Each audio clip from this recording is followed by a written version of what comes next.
apa berasnya tidak terjual, padahal tagihan jalan terus. Jalan terus. Itu gimana itu Pak? Ada nggak itu dari pihak perbankan? Dari pihak perbankan itu mereka tidak mau tahu. Terima kasih, selamat sore teman-teman semua. Salam Patriot, ya, salam dari Merauke. Hari ini kita berbincang dengan salah satu aktivis petani di desa Dusun, kampung Ya. Kampung Muramsari, distrik Semangga, Merauke, Papua Selatan. Saya dengan Pak Margo. Beliau adalah ketua kelompok tani apa Pak? Argosari Ya, juga menjadi ketua kelompok Wahana Tani dan juga ketua brigade ketua manajer brigade pangan Margo Jaya. Oh iya, manajer brigade pangan Margo Jaya. Pak, kita mau berbincang soal kegiatan pertanian di kawasan ini. Tentunya kehadiran kami ini upaya untuk menyerap aspirasi warga masyarakat terkait pembangunan pertanian di kawasan Merauke atau di Papua ini. Bapak bisa, mungkin tadi kita sudah coba hitung Bapak. Kalau saya lihat catatan kita tadi, kira-kira biaya produksi itu dari mulai tanam sampai panen itu berapa kira-kira? Kalau karena kami ini petani yang ya artinya juga sudah terbiasa dengan budidaya, analisa usaha tani yang kami terapkan itu kurang lebih dalam 1 hektar itu kurang lebih sekitar 13 sampai 14 juta itu per hektar. Ya, per hektar. Jadi itu angka minimal atau itu sudah maksimal. maksimal? Itu sudah maksimal. Dan kebetulan di kelompok kami itu juga sudah menerapkan analisa usaha tani yang memang diperuntukkan untuk brigade pangan. Jadi kami juga tidak akan membeda-bedakan karena usaha tani itu semua hampir sama perlakuannya, hanya perbedaannya kami sebagai petani itu hanya mensiasati iklim yang ada terjadi ini kan sering berubah.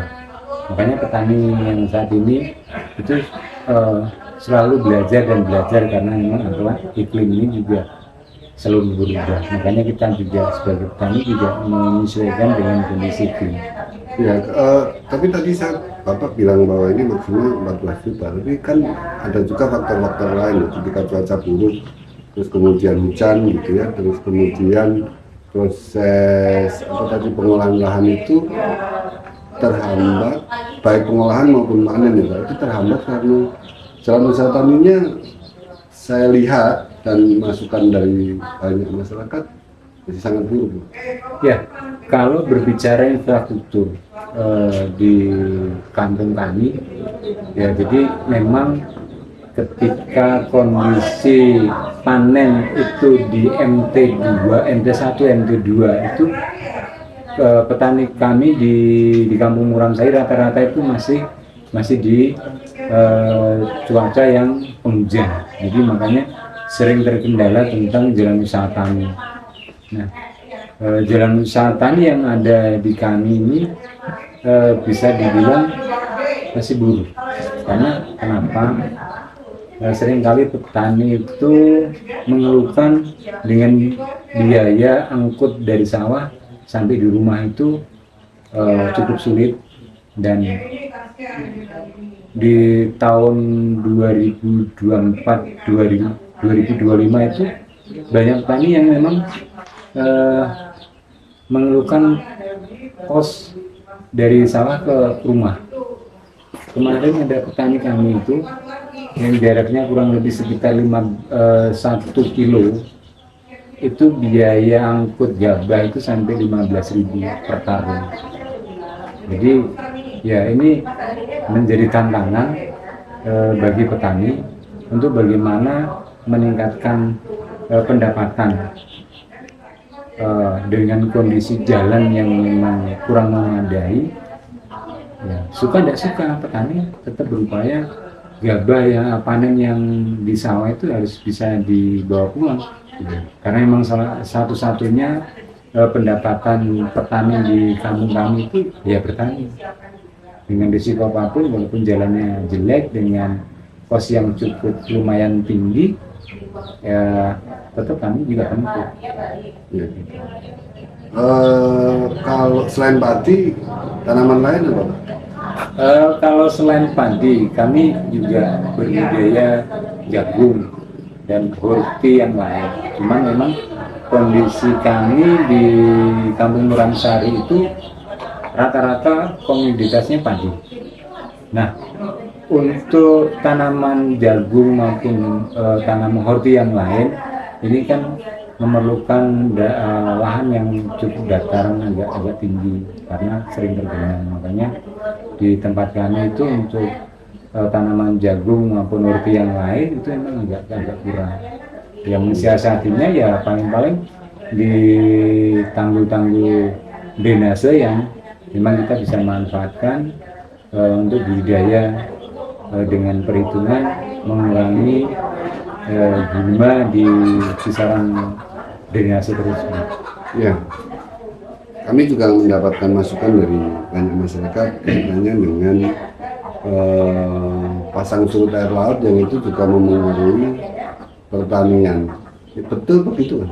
Ya, untuk di kawasan Semangga khususnya di Muramsari dan tetangga kita Waninggake itu kan aliran drainase itu di dalam satu pintu air. Jadi kurang lebih ada sekitar hampir 3.000 hektar di kawasan Muramsari dan Waninggake itu hanya satu pintu air.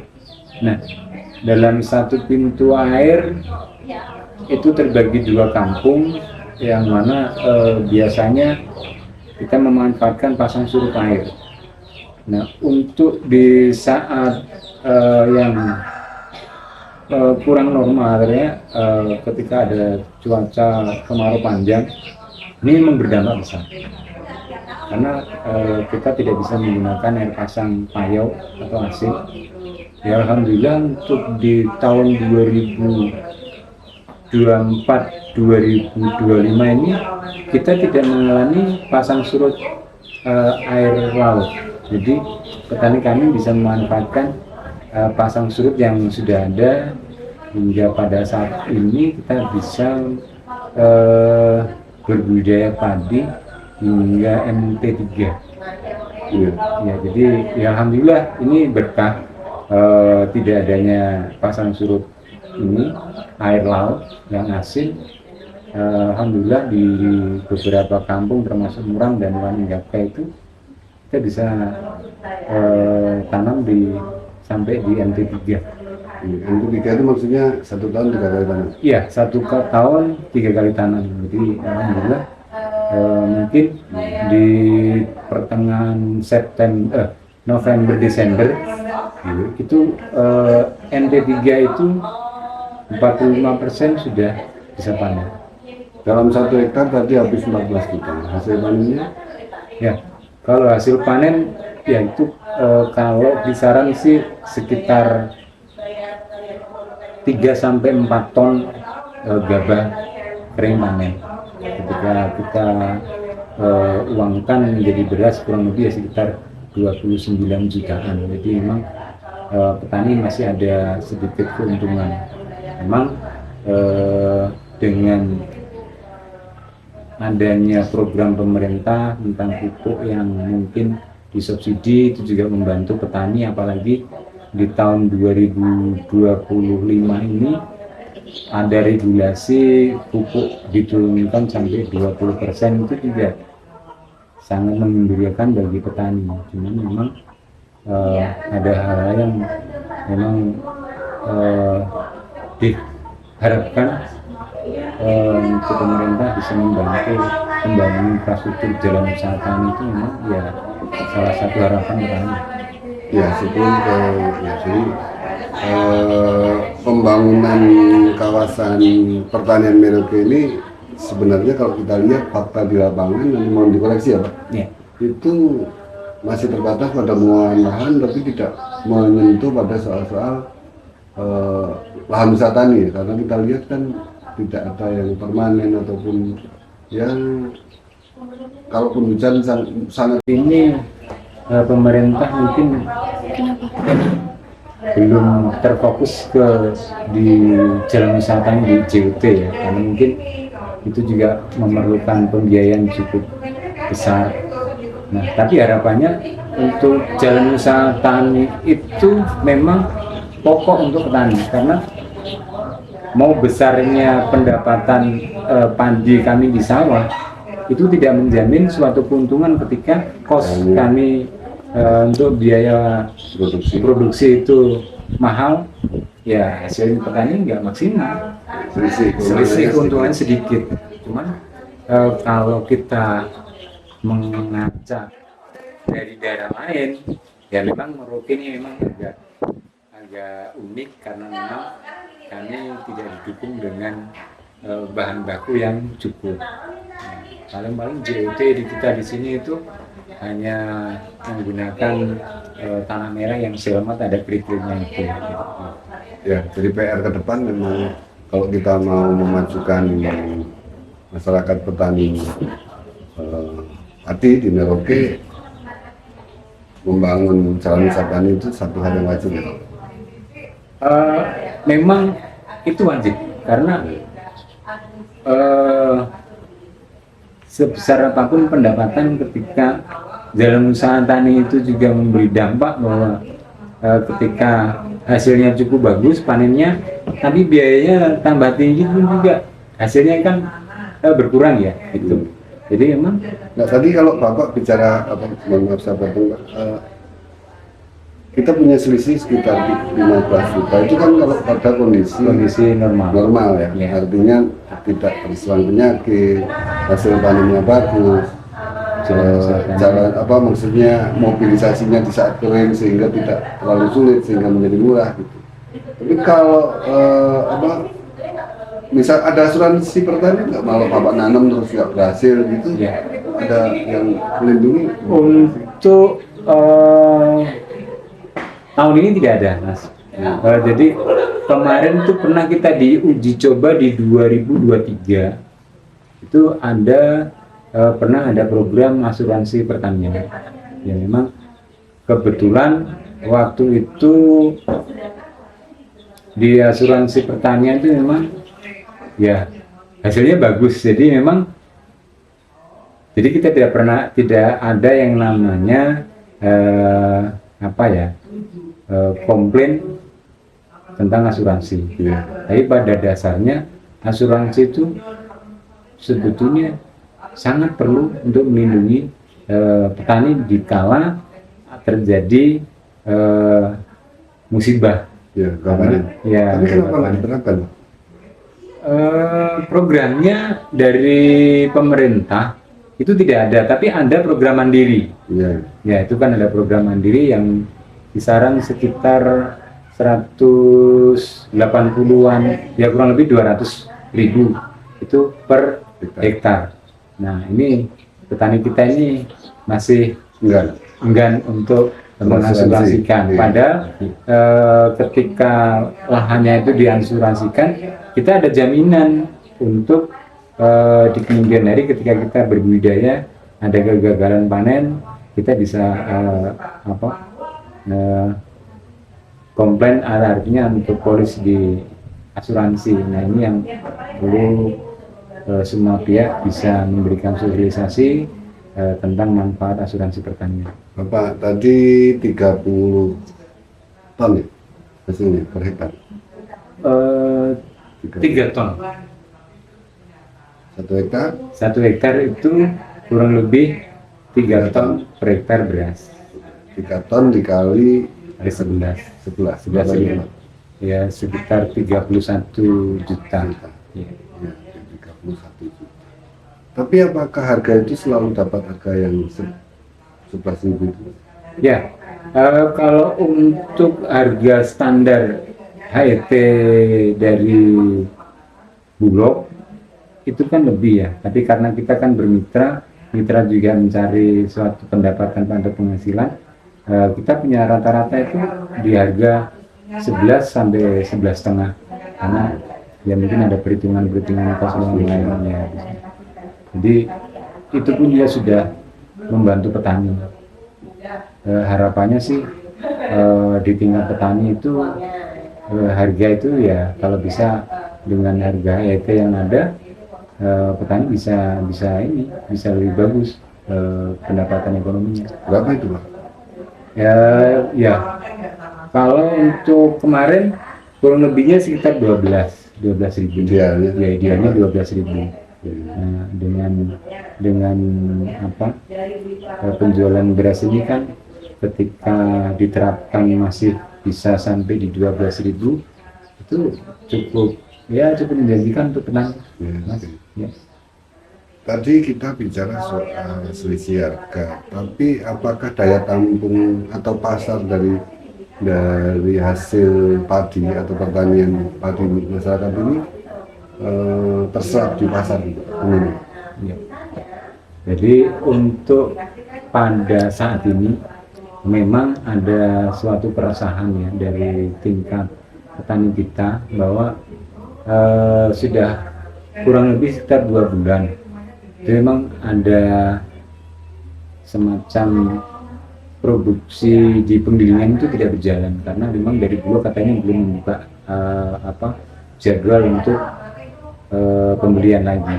Nah, ini kan juga menjadi keresahan di tingkat petani karena tidak semua petani itu petani yang bermodal, ada petani yang sifatnya kecil, yang sifatnya usaha taninya juga ada kaitannya dengan pihak perbankan. Nah, ketika pada saat ini pihak Bulog itu tidak membuka kuota baru, sedangkan produksi kami tetap berjalan terus.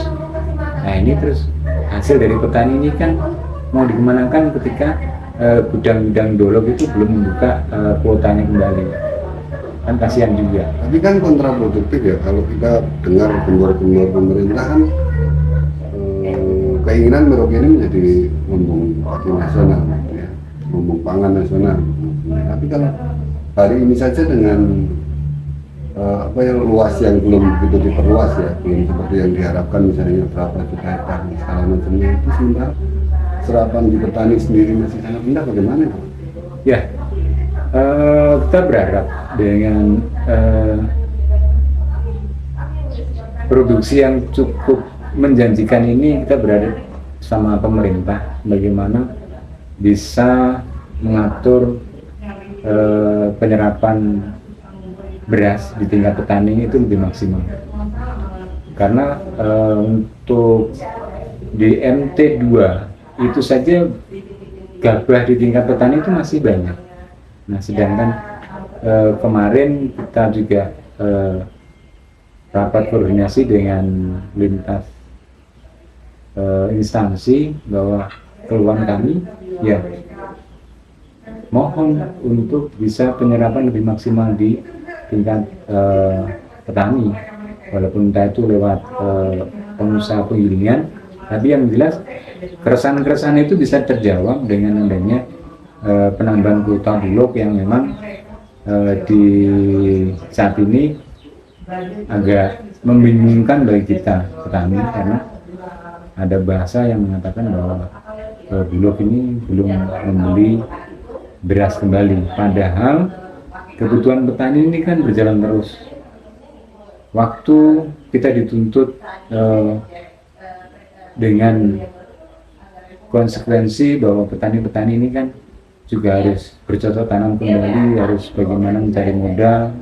Nah, tadi yang kita sampaikan bahwa tidak semua petani yang ada di kampung kami itu kecukupan modal. Ada yang keterkaitannya dengan pihak bankan, ada juga keterkaitannya dengan bapak angkat yang mendanai biaya usaha tani itu. Tapi dengan penyerapan yang saat ini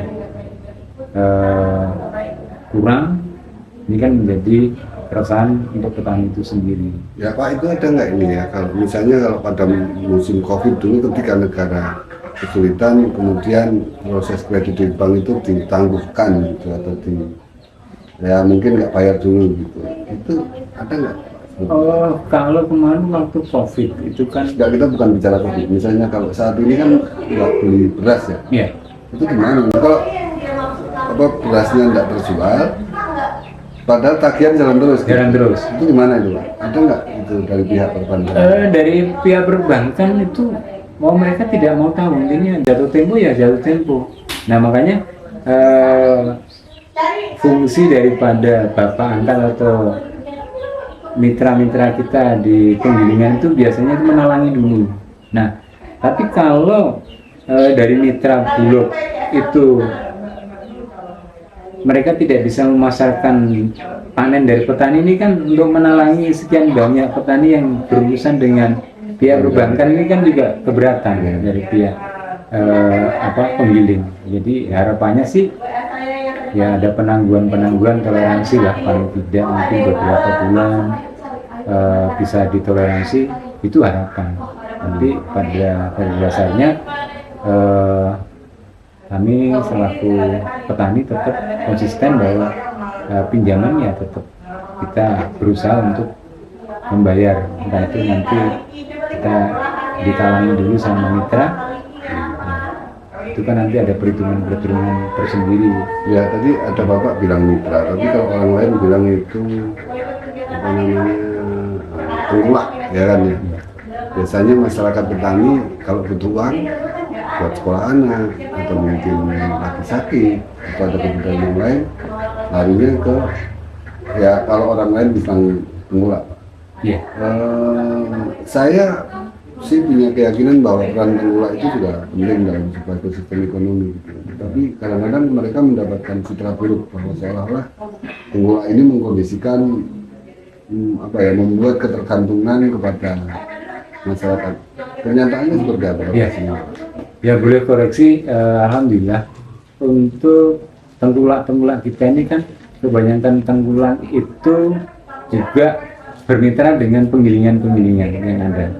Jadi mereka juga memanfaatkan penggilingan yang sudah ada, karena tengkulak itu juga memasarkan dengan produk atau beras yang bagus. Jadi bukan hanya asal-asalan, karena memang pada para tengkulak itu di tempat kami untuk saat ini tengkulak beras itu bisa dibilang tidak ada, karena pengusaha penggilingan itu yang menjadi mitra. Karena kami belum pernah bermitra dengan tengkulak yang tidak mempunyai gilingan.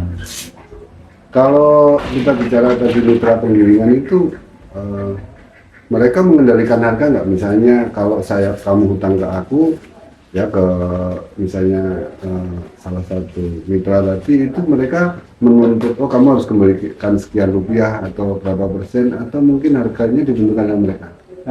Kalau dari petani ada peminjaman di pihak mitra di penggilingan itu, ya alhamdulillah untuk saat ini untuk pengembaliannya itu pure sesuai dengan pengembalian. Jadi tidak ada nanti dipotong atau mungkin harga di bawah, tidak. Penggilingan juga melihat ketika membeli itu sesuai dengan kualitas harga barang. Ya. Dan pasar yang sudah ada. Jadi penggilingan pun juga sudah berhitung tentang harga tertinggi di Bulog. Harga tertinggi Bulog taruhlah misalkan sekitar 13. Untuk saat ini petani di harga 11.500 bahkan sampai 12.000 itu ya satu kesyukuran bagi petani, karena berarti apa tadi Pak, penggilingan maupun mitra tadi itu punya peran besar ya? Iya. Eksistensi petani. Penggilingan maupun tengkulak yang ada, artinya itu cukup membantu dengan pemasarannya beras dari petani. Jadi memang ya kita bersyukur mitra-mitra kita yang ada di Kabupaten Merauke, khususnya itu di Semambau Tanah Milik, itu semua melakukan hal yang sama. Jadi tidak ada besok saya ngambil uang untuk olah lahan 100, misalkan 10 juta terus mengembalikan 12 juta itu alhamdulillah saya belum pernah dengar. Jadi ya mitra juga menjaga bahwa kedepannya ketika petani saya tolong diharapkan bisa menggiling di tempat saya, mereka mendapatkan jasa dari penggilingan dan bisa menjual di tempat mitra tadi. Apa ada yang Bapak mau sampaikan? Ya, terima kasih atas kesempatan yang diberikan kepada saya. Nama saya Margo Saputro, Ketua Gapoktan Wahana Tani di Kampung Muramsari, Distrik Semangga, Kabupaten Merauke, Provinsi Papua Selatan, mewakili dari komunitas petani di Merauke maupun kelompok-kelompok tani. Harapan kami selaku pengurus Gapoktan kepada pemerintah dalam hal ini Kementerian Pertanian maupun yang terlibat di dalam dunia pertanian bisa memberikan solusi yang bagi kami selaku petani itu merasa bahwa ada hal yang perlu ditingkatkan, terutama di sektor jalan produksi, jalan usaha tani maupun pintu-pintu air yang memang saat ini memang sangat minim karena kami ada ketergantungan di sisi pengairan maupun jalan produksi. Ketika jalannya kurang bagus, produksi kami cukup menjanjikan tapi hasilnya tidak maksimal dikarenakan biaya angkut mahal.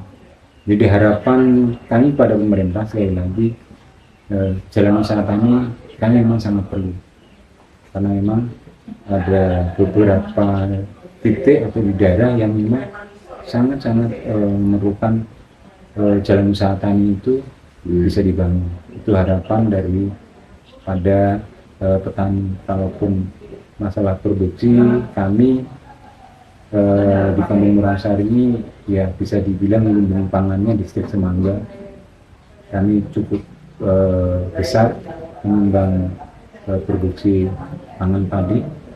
Jadi harapannya sekali lagi kami memang sangat-sangat membutuhkan jalan usaha tani dan penambahan asintan yang memang dengan luasan yang cukup luas ini asintan kami memang perlu ditambah. Demikian. Terima kasih Pak. Betul-betul kali ini bisa menuju kelingannya. Ya. Baik teman-teman ekspedisi Patriot di seluruh Nusantara. Terima kasih liputan kami dari Kampung Muramsari, Distrik Semangga, Merauke, Papua Selatan kami akhiri. Sampai ketemu di pertemuan selanjutnya. Terima kasih.